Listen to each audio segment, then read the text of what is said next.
स्वागत है आप सभी का tech study ITI YouTube channel पर। ITI employability skills first year and 1 year trade की जो सीरीज स्टार्ट हुई थी उसमें आज हम लोग पार्ट 3 करेंगे।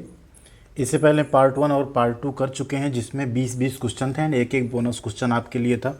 सेम पार्ट 3 में भी आपके लिए एक बोनस क्वेश्चन है लास्ट में जिसका आंसर आपको कमेंट बॉक्स में करना है, जो कि प्रीवियस पार्ट 1 या 2 से हो सकता है। जिनके भी आंसर सही होंगे उनको हम लाइक एंड रिप्लाई ज़रूर करेंगे। चैनल पे नए हैं तो सब्सक्राइब बटन को हिट कीजिएगा, साथ में बेल आइकन को भी दबाइएगा। टेक स्टडी आईटीआई पे आपको आईटीआई की सभी सब्जेक्ट्स की स्टडी, जॉब, अप्रेंटिसशिप की वीडियोज हमेशा मिलती रहेंगी। आप हमें हमारे Telegram channel take study ITI पे भी ज्वाइन कर सकते हैं। कई बार यूट्यूब से इन्फॉर्मेशन मिस हो जाती है आपसे, तो वहाँ पर आपको ज़रूर मिल जाएगी।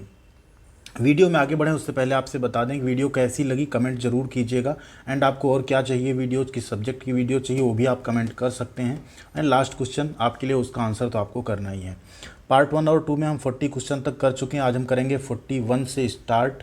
टोटल 8 पार्ट में हम आपकी एम्प्लॉयबिलिटी स्किल फर्स्ट ईयर पूरी ख़त्म करेंगे, ठीक है। अगर आप सेकेंड ईयर एम्प्लॉयबिलिटी स्किल चाहते तो ऑलरेडी हमने पार्ट 1 से पार्ट 11 तक बना दी है, आप उसको देख सकते हैं। वर्कशॉप कैलकुलेशन का भी ऑलरेडी प्लेलिस्ट बना है, डिस्क्रिप्शन में हमने लिंक सभी ट्रेड का और वर्कशॉप कैलकुलेशन का भी दे दिया है। पहला क्वेश्चन यहाँ पे देखिए, 1 byte is equal to, 1 byte जो है बराबर होती है। ये आपका जो मॉड्यूल है आईटी लिटरेसी से अभी चल रहा है क्वेश्चन, ठीक है। पहला मॉड्यूल आपका इंग्लिश लिटरेसी था जो ख़त्म हो गया, अभी ये आईटी लिटरेसी के क्वेश्चंस रहेंगे। तो 1 बाइट में कितने बिट होते हैं? तो 1 बाइट में होते हैं टोटल 8 बिट्स। कितने होते हैं? 8 बिट्स या 8 बिट्स होते हैं। ऑप्शन सी आपका यहाँ पे राइट आंसर है। वीडियो को आप लोग लाइक नहीं करते हैं। वीडियो को एटलीस्ट आप अगर लाइक करेंगे तो आप अगर लाइक करते हैं तो और भी जो लोग सर्च करेंगे उन तक भी वीडियो पहुंचेगी, जिससे वीडियो की रीच बढ़ेगी। तो हमें भी अच्छा लगेगा, वीडियो पे व्यूज़ आ रहे हैं और लाइक्स भी आ रहे हैं, साथ में आपके कमेंट्स भी आ रहे हैं, तो अच्छा लगता है हमें देख के। अगला क्वेश्चन है, which one is the brain of computer? इसमें कंप्यूटर का ब्रेन कौन सा है? कीबोर्ड, सीपीयू, मॉनिटर या हार्ड डिस्क? तो यहाँ पे आपका राइट आंसर है सीपीयू, जिसे हम कहते हैं सेंट्रल प्रोसेसिंग यूनिट। यही आपका कंप्यूटर का ब्रेन भी होता है। अगला क्वेश्चन है, बहुत ही इंपॉर्टेंट क्वेश्चन है। A computer system consists of, एक कंप्यूटर सिस्टम के होते हैं, क्या क्या होते हैं? Software and program, hardware and software, mouse and keyboard, circuit diagram. तो एक कंप्यूटर में क्या क्या होता है? हार्डवेयर होता है और साथ में सॉफ्टवेयर होता है, तभी वो कंप्यूटर रन करता है प्रॉपर। अगला क्वेश्चन है, a program that infects other program by modifying them is called. एक प्रोग्राम जो दूसरे प्रोग्राम को संशोधित करके संक्रमित करता है कहलाता है वायरस, एंटीवायरस, वेब पेज या नोटपैड। तो ऐसे प्रोग्राम को हम वायरस कहते हैं। जैसे आपके कंप्यूटर में बाकी सॉफ्टवेयर होते हैं या प्रोग्राम होते हैं, वैसे ये भी एक प्रोग्राम या सॉफ्टवेयर होता है जो इंस्टॉल हो जाता है एंड बाकी प्रोग्राम्स को क्या करता है, फिर संक्रमित करता है। आपके सिस्टम में प्रॉब्लम आने लगती है, कुछ फाइल्स ऑटोमेटिक डिलीट हो जाती है, कुछ भी करने लगता है ये, ठीक है। तो उसी को हम क्या कहते हैं, हमारे सिस्टम में वायरस आ गया। उस वायरस से खुद को प्रोटेक्ट करने के लिए क्या हम लोग रखते हैं कंप्यूटर में? एंटीवायरस रखते हैं। आप फालतू की जो लिंक्स आती हैं या कोई भी आप ईमेल आईडी पे लिंक आई या आपने कोई सर्च किया ब्राउज़र में, उन सब किसी लिंक पे ऐसे फालतू कभी क्लिक नहीं करना चाहिए अगर आप उसे ना जान रहे हो। नहीं, उससे भी कई बार वायरस आपके सिस्टम में आ जाता है। किसी भी अननोन पेन ड्राइव या हार्ड डिस्क को अपने सिस्टम में नहीं लगाना चाहिए, तो इससे आपका सिस्टम सुरक्षित रहता है। अगला क्वेश्चन है यहाँ पे देखिए, a software application use to enable computer users to locate and access web page is called. Computer उपयोगकर्ताओं को वेब पेज का पता लगाने और उस तक पहुँचने में सक्षम बनाने के लिए उपयोग किए जाने वाले सॉफ्टवेयर एप्लीकेशन को क्या कहते हैं? Web browser, web server, website या ईमेल? ध्यान दीजिए, इसे हम कहते हैं वेब ब्राउज़र। जैसे गूगल क्रोम हो गया, इंटरनेट एक्सप्लोरर हो गया, मोजिला फायरफॉक्स हो गया, ये सब क्या है? वेब ब्राउज़र हैं। इन पे आप कोई जब एड्रेस या वेब पेज सर्च करते हैं, ठीक है, जिसे हम वेबसाइट भी कहते हैं, वेबसाइट आप सर्च करते हैं तो वो ओपन होती है। वेबसाइट के सारे डेटा कहाँ रहते हैं? वेब सर्वर में रहते हैं। आप ब्राउज़र से उसे एक्सेस कर सकते हैं, ठीक है। एंड ईमेल क्या होता है? ईमेल को हम इलेक्ट्रॉनिक मेलिंग बोलते हैं, जिसे आप कुछ डॉक्यूमेंट्स, फाइल्स, टेक्स्ट किसी एक को यहाँ बैठे बैठे कहीं और भेज सकते हैं इलेक्ट्रॉनिकली, ठीक है। यहाँ पे वेब ब्राउज़र आपका राइट आंसर हो गया। अगला क्वेश्चन है, an illegal activity committed on the internet is called. Internet पर की गई अवैध गतिविधि कहलाती है virus, cyber crime, search engine या सोशल नेटवर्किंग? तो इसे हम कहते हैं साइबर क्राइम। जैसे कई बार होता है इंटरनेट पे आपने कोई वेबसाइट हैक कर ली, आपने किसी के अकाउंट्स या कुछ पासवर्ड्स हैक कर लिए और कुछ उसके अकाउंट से पैसे उड़ा दिए, इस तरह की चीज़ें होती कई बार आपने, तो उसे ही हम क्या कहते हैं, साइबर क्राइम कहते हैं। ठीक है, यहाँ तक आपको क्लियर हो गया होगा। अभी कोई भी डाउट या कोई सुझाव आपका हो तो आप ज़रूर कमेंट कीजिएगा एंड वीडियो कैसी लग रही है ये ज़रूर बताइए, लाइक बटन हिट करते रहिए। अगला क्वेश्चन है, computer network that spans a regional, national और ग्लोबल एरिया इज कॉल्ड। एक क्षेत्रीय, राष्ट्रीय और वैश्विक क्षेत्र में फैले कंप्यूटर नेटवर्क को कहा जाता है लैन, मैन, वैन या कैन। तो देखिए, लैन जो होता है लोकल एरिया नेटवर्क है, ये आपका सिर्फ एक कॉलेज हो गया, कोई एक कैंपस हो गया, उन सब जगहों पे आप इसके थ्रू नेटवर्किंग कर सकते हैं। जो रीजनल लेवल, नेशनल लेवल या ग्लोबल एरिया के नेटवर्क होते हैं उन्हें बोलते हैं वैन, यानी वाइड एरिया नेटवर्क। जो आप इंटरनेट यूज करते हैं एक तरह का क्या है, ये वाइड एरिया नेटवर्क है। ठीक है, अगले क्वेश्चन पे चलते हैं। क्वेश्चन नंबर 48 है, सीपीयू कंसिस्ट ऑफ, सीपीयू के होते हैं कंट्रोल यूनिट एंड एएलयू यानी नियंत्रण इकाई होती है, और अरिथमेटिक लॉजिक यूनिट यानी एएलयू होती है। Storage device and ALU, input and output device या input device and control unit. तो सीपीयू का दो पार्ट होता है, एक होता है कंट्रोल यूनिट और एक होती है ALU, arithmetic logic unit. Option A. अगला क्वेश्चन है, in an email where will you add the recipient mail address whom you want to send the copy of an email। एक ईमेल में आप जिसको भेजना चाह रहे हैं मेल, ठीक है, एंड एक कॉपी आप सेंड करना चाह रहे हैं, उसे आप कहाँ ऐड करेंगे। तो टू में आप ऐड करते हैं जिसको भेजना होता है, सीसी में आप ऐड करते हैं जिसको बोलते हैं कार्बन कॉपी। ठीक है, सीसी में आप किसे ऐड करते हैं, जिसे आपको कॉपी देना चाहते हैं। बीसीसी का मतलब होता है ब्लाइंड कार्बन कॉपी। इसमें अगर आप किसी को ऐड करते हैं, ऐसे आदमी को आप ऐड करना चाहते हैं कि उस तक मेल भी चला जाए और कार्बन कॉपी एंड टू वाले को पता भी ना चले, तो उसे हम ऐड करते हैं बीसीसी में। ठीक है, एंड सब्जेक्ट में आप लिखते हैं कि मेल में आप क्या भेज रहे हैं। तो यहाँ पे क्या हो गया, कॉपी आप ऐड करने के लिए किस में ऐड करेंगे मेल, सीसी में, कार्बन कॉपी में।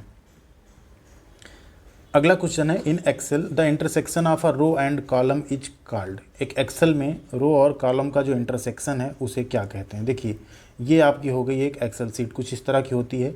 अब रो और कॉलम का जो इंटरसेक्शन है इसे ही हम क्या कहते हैं, सेल कहते हैं। क्या कहते हैं, सेल कहते हैं। Option A, cell. ये इसकी सबसे छोटी यूनिट भी होती है। कई बार क्वेश्चन आता है एक्सेल में सबसे छोटी यूनिट क्या होती है, तो सेल होती है आपकी। ठीक है, अगला क्वेश्चन है, in MS Excel collection of worksheet is known as. अब एमएस एक्सेल जो होता है उसमें मान लीजिए आपने एक सीट बनाई, ठीक है, यहाँ पे रहता है सीट 1, यहाँ रहता है सीट 2, यहाँ सीट 3, इस तरह से रहता है। तो इन कलेक्शन ऑफ वर्कशीट्स को हम कहते हैं वर्क बुक। ठीक है, एक सीट हो गई वर्कशीट, 1 2 3 4 कई सारी सीट मिलकर क्या बनाती है, हमारा वर्क बुक बनाती हैं। ठीक है, तो कलेक्शन ऑफ वर्कशीट को हम क्या कहते हैं एक्सेल में, वर्क बुक कहते हैं। अगला क्वेश्चन है, in MS Excel to insert a formula in cell be must begin the entry with an operator. MS Excel में सेल में आपको एक फार्मूला डालना है, तो हम किस ऑपरेटर के साथ एंट्री शुरू करेंगे, तो वहाँ पे हम एंट्री शुरू करते हैं इज इक्वल से। कोई भी आपको फार्मूला डालना है, चाहे सम का, चाहे मल्टीप्लिकेशन डालना है, कुछ भी आपको जो फार्मूला डालना है, पहले आपको सेल में कैसे एंट्री करनी होगी, इज इक्वल टू, यानी बराबर का साइन आपको लगाना होगा। अगले क्वेश्चन की तरफ चलते हैं, in MS Paint which extension is not supported. MS Paint में कौन सा एक्सटेंशन सपोर्ट नहीं करता है, .jpeg, .doc, .gif या .png। देखिए, JPEG, GIF और PNG ये तीनों क्या हैं, इमेज के फॉर्मेट्स हैं। ठीक है, तो ये एमएस पेंट में सपोर्ट करता है। .doc क्या है आपका, MS वर्ड डॉक्यूमेंट का फॉर्मेट होता है, तो ये आपका एमएस पेंट में सपोर्ट नहीं करता है। तो ऑप्शन बी .doc आपका सपोर्ट नहीं करेगा। नेक्स्ट है, in which orientation the text is printed length wise. किस ओरिएंटेशन में टेक्स्ट को लंबाई के हिसाब से प्रिंट किया जाता है। अब आपके पास अगर कोई पेज है, यहाँ आप हिंदी पे मत जाइएगा, मान लीजिए ये पेज है, ठीक है, तो ये इसकी क्या हो गई, लंबाई हो गई, ये इसकी चौड़ाई हो गई। तो टेक्स्ट जब ऐसे ऐसे में प्रिंट हो रहा है, मतलब लंबाई वार प्रिंट हो रहा है, तो उसे हम क्या कहते हैं, प्रोट्रेट। ठीक है, आप लेंथ पे, आप थ्रू आउट लेंथ ऐसा प्रिंट किए, तो उसे हम क्या कहते हैं, प्रोट्रेट कहते हैं। ठीक है, प्रोट्रेट मोड कहते हैं। अगला क्वेश्चन अब इसी पे आ गया, जब चौड़ाई के हिसाब से, अब मान लीजिए आपका पेज ऐसा है और आपने ऐसा ऐसा प्रिंट किया, तो ये आपकी लंबाई हुई, ये चौड़ाई हुई। तो जब आप चौड़ाई में पूरा प्रिंट किए थ्रू आउट पढ़ने के लायक लेटर, तो उसे हम क्या कहते हैं, लैंडस्केप कहते हैं। Option D, landscape.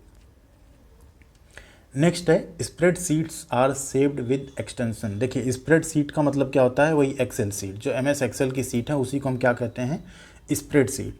तो स्प्रेडशीट का 2 एक्सटेंशन होता है, एक होता है डॉट XLS, एक होता है डॉट XLSX, ठीक है। ये 2 एक्सटेंशन होते हैं। यहाँ पे आपका कौन सा सही है, डॉट XLS, ये आपका MS एक्सेल या स्प्रेडशीट का एक्सटेंशन होता है। डॉट DOC MS वर्ड का होता है। डॉट PDF डॉक्यूमेंट्स का होता है। डॉट MP3 आपका किसी म्यूजिक का या साउंड फाइल का हो सकता है।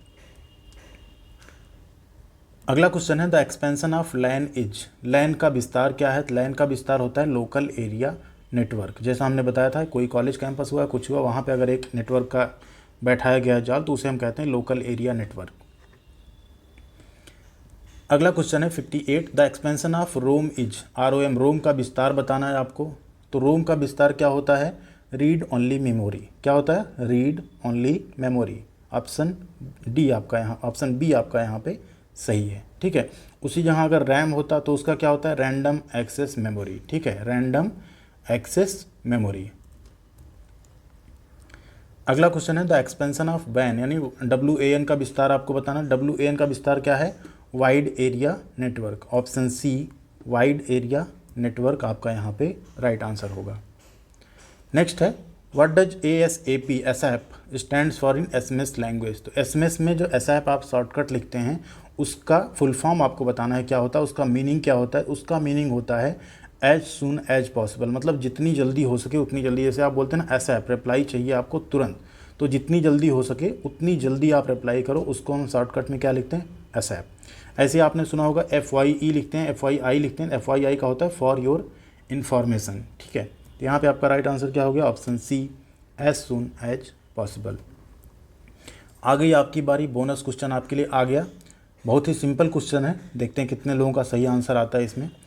विच is a silent letter in the word answer, ठीक है, ANSWER है आंसर। इसमें आपको बताना है एक साइलेंट वर्ड कौन सा है, R, E, S या W, कौन सा वर्ड साइलेंट है, कमेंट कीजिएगा। एंड वीडियो पसंद आई तो लाइक ज़रूर दबाइएगा, साथ में वीडियो को शेयर कीजिएगा अपने दोस्तों के साथ, अपने सभी ग्रुप्स में। एंड चैनल को सब्सक्राइब कर लीजिएगा। पार्ट 4 आपको मॉर्निंग में मिल जाएगा, कल इवनिंग में आपको पार्ट 5 मिल जाएगा। एंड परसों तक हम कोशिश करेंगे आपका पार्ट 8, 3 पार्ट ला के हम आपका एम्प्लॉयबिलिटी स्किल्स पूरा कंप्लीट कर देंगे। थैंक यू वेरी मच, बने रहेगा चैनल पे, देखते रहिएगा वीडियोज़, पढ़ाई करते रहिएगा आप लोग। Thank you.